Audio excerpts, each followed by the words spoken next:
Hello, I'm going to explain this collageexplain.java. It's a class that creates a collage of a picture with 3 different filters applied. Public for visibility class is the type, and I called it collage explain. Um, so initially I make this picture, I call a new picture object reference pic1, and you choose the file that you want to use. And in this case, I'm going to use this picture of my dog. Then I make a second picture, and as a parameter, I call pic1, and the object reference is pic2. I apply this filter that I'll explain later, and for pic3, I do the same thing. For the parameter, it's pic1, so essentially pic2 and pic3 are copies of pic1. And then I apply filters to both of them. I make a third picture, which is my target picture, which for the parameters, I give it a width parameter and a height parameter. So it's 3 times pic1 with the method getWidth. And that gets the width of pic1 and multiplies it by 3. And then pic1 and getHeight, no multiplication, it's just going to get the height of the pic1. And that then I'm going to add a filter to pic1. And the reason I don't do it up here, which kind of would look better, is because then pic2 and pic3 would be copies of the filtered pic1, which is not something I wanted. I then call this target picture. I call the method collage, which I'm not going to explain in this video. And then we explore that picture, and we get this final product. And you can see it's the same picture from earlier, but it's been filtered 3 times and put together. All these methods can be found in my picture.java file, and I will explain them, the filters anyways, one by one. This is the method I used to filter pic1 and making this picture look like this picture. And so public for visibility, void for type, and I've called it negate. And it's taking these pixels and negating them, making them look like this. I set up some variables. This first setup is what's pulling this two-dimensional array of pixels and making it this one single line so that I only need one reference to location for the computer. And so it's just a one-dimensional array instead of a two-dimensional array. And so I also set up this pixel with no value because I'm going to use it in my loop, and I create these integers red, green, and blue value, and I set them to 0 because I also want to use them in my loop. Okay, this is a for loop. It's going to need this one-dimensional array because it's only able to use one value to maneuver through these numbers through the addresses of the computer. So I've started off with integer I, which I'm calling my index numbers here, and I want to start with 0. A for loop has to have a start and a finish already set up. It needs to know when it begins and when it ends and how it increments when you start a for loop. And so I've told it it's going to start at 0, and then I, as long as it's less than pixel array dot length, so the length of my one-dimensional array, as long as I, this index number here, is less than that, this loop will carry on. And then I've told it I++, which means I plus 1.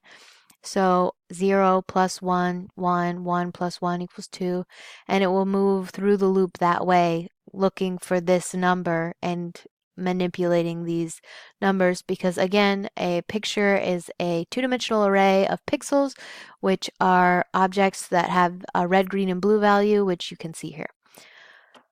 Okay, and first I'm going to get the current pixel, and so that's here. And I'm going to get this number here. I've already gotten my pixel array and made it that one-dimensional array, which I'm noting here, and I'm going to get this here, which I've said with this line, and I want to get these values, so red value get red, green value get green, etc. And those are my colors. If you put them together, it's a color. And 120, 45, 17, and set the pixels colors to the new color. So we're setting the color. That's these three values together. And so my new color is going to have a red, green, and blue value, and those red, green, and blue values are going to be the current red value subtracted from 255. And I've already done that number here, and it's 135 for my red value, 210 for my green value, and 238 for my blue value. And then these numbers go here then, because they've been changed. I should have just written them here initially, and my writing is atrocious, but I hope you get the idea. And then it loops, right? Because it's a loop. It starts over again by incrementing here, which we talked about. And it pulls this number, and it does the same thing to these values, and it goes on and on and on because that's how for loops work. This is my second method. It's called my effect. It uses while loop. We set up integers here. We're doing the same thing with the get pixels because while loops also are only really effective with a single variable to find the location, just like the for loop. So it's doing the same thing by making this two-dimensional array into a one-dimensional array. We need some variables. They're set up prior to the while loop. So this pixel will be used in the loop. We're going to need the green value in the loop, and the index value is set to 0 because we want to start here. Okay, and then so a while loop does not stop until a criteria has been met. In this condition statement, you tell it when you want it to end, but you don't know when that's going to occur. It could be anywhere in the list of numbers that you have or whatever they are. Till it meets this criteria written out here, the while loop doesn't end. Unlike a for loop that has it all set up prior, the while loop does not know when it's going to end. It just knows that when it does, the while loop will stop looping.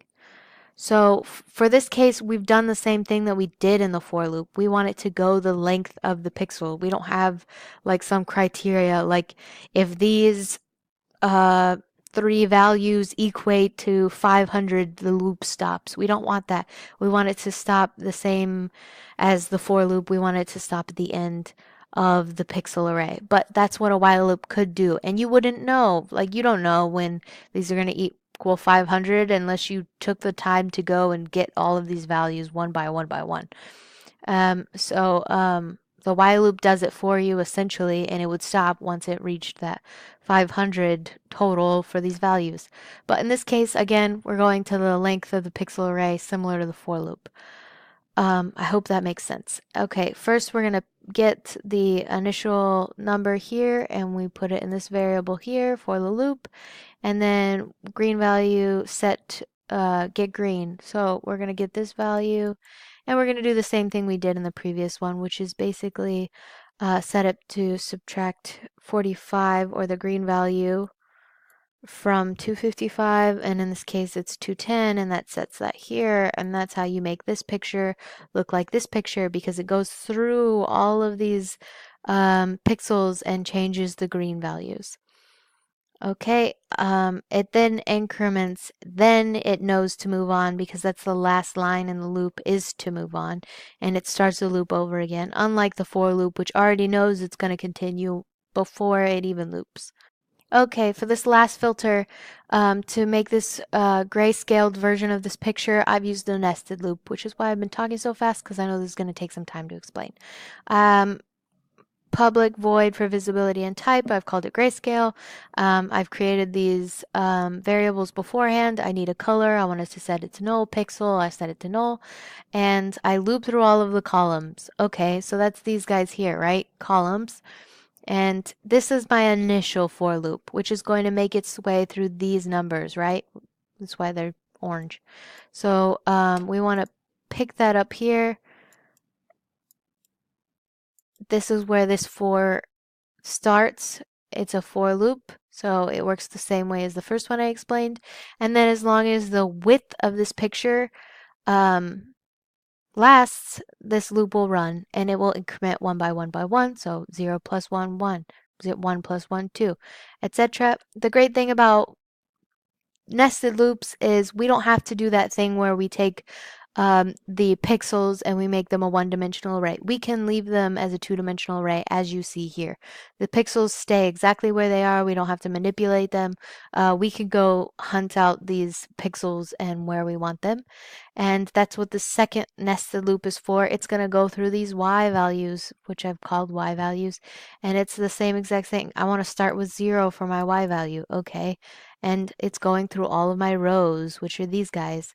And as long as the height of this picture lasts for this guy, it will run on and on and on, and it increments the same way.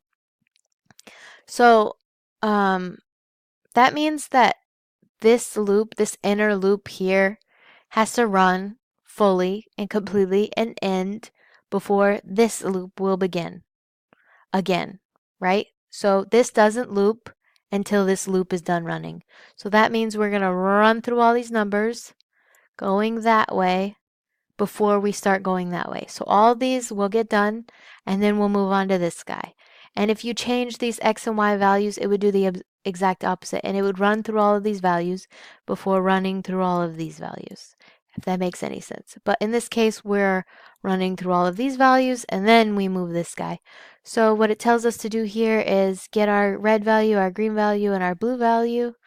Oh, sorry, 0, and divide them by 3. So in this case, it's 17, 123, and 44. You add them together and divide, and they equal this variable down here, 62. And then these all get changed to 62. And then this loop gets run again.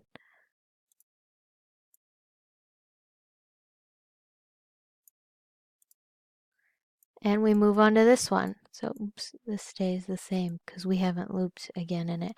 And then you pull these numbers, 33, 177, 60. You add them together and divide, and you get the number 90. Sorry, I'm just writing over this. And all of these numbers, when the values of your red, green, and blue value are set to the same, they make a green color, a gray color, which is why all of these pixels are gray looking. When all three of these values are the same, they will look gray to the human eye. Okay, I hope that explains nested loops to you and how I use them in my collage explain code.